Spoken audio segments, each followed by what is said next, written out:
Hi, my name is Russ Weninger. I'm a lawyer with Weninger John. Today I want to talk about something that might be a little bit controversial. I want to talk about, do you really trust your spouse?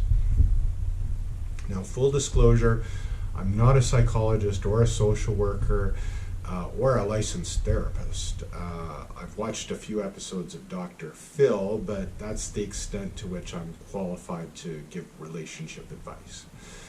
With that disclaimer out of the way, I am a middle-aged human being with some degree of life experience, and over the years I've provided legal advice to clients with different degrees of relationship happiness.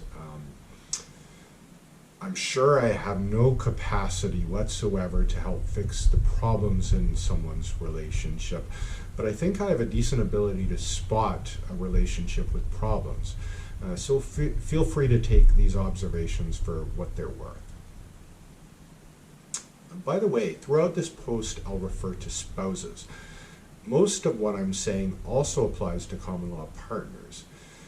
There are a few exceptions to this general principle, but when a client tells me that they want to give their estate or most of their estate to their parents or their children of their current spouse, rather than to their current spouse, or that they don't trust their spouse to act as the executor, or that they don't want to do a will with their spouse, that's a canary in a coal mine, and it's fading fast.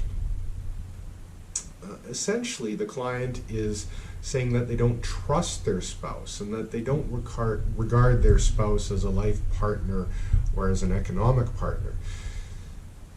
Now, while it may seem otherwise, my intention here is to be neutral and not to make a value judgment. Maybe the spouse is a jerk, or maybe the client is a jerk, or maybe the spouse has a history of bad luck in relationships and has trust issues, or maybe the couple just grew apart, or maybe it was an arranged marriage, or maybe they're just having problems, but eventually they'll work through them. But make no mistake, they're having problems. If you have a happy and healthy relationship, and note that qualification, a happy and healthy relationship, you should probably trust your spouse to be your executor, and that person should probably be one of your top priorities, if not your top priority, in your estate planning. Your parents will likely predecease you and your spouse. Your kids, on the other hand, will likely be working and earning money long after you and your spouse have retired.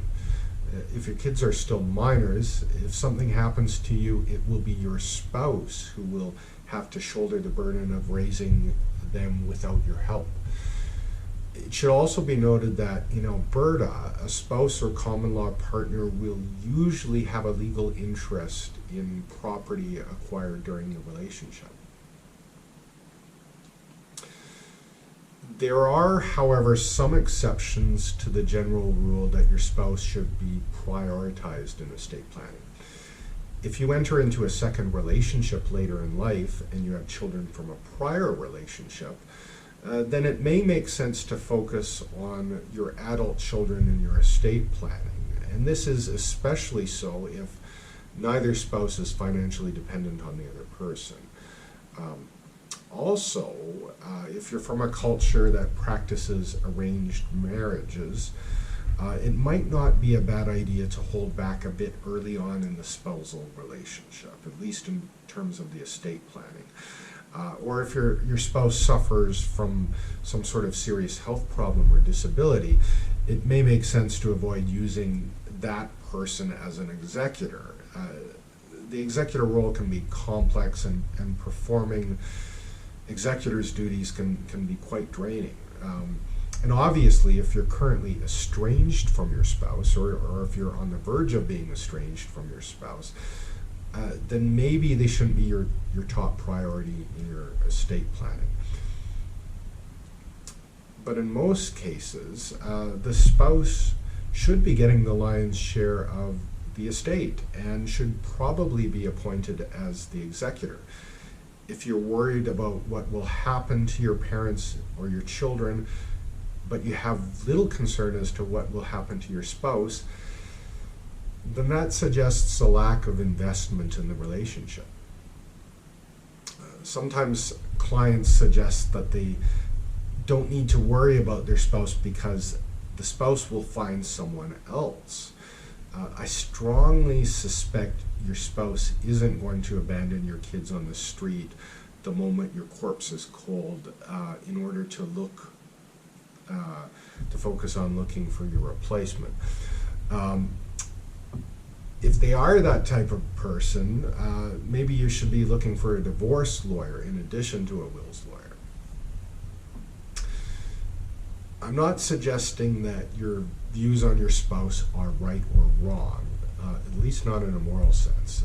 A person's views on their spouse may be affected by the way the relationship has developed, and they can also be affected by experiences from past relationships.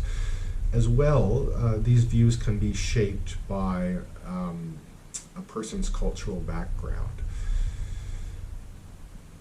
If you have such thoughts about your spouse, it might be a sign to move on, or perhaps it's an opportunity for you as a couple to work on your relationship.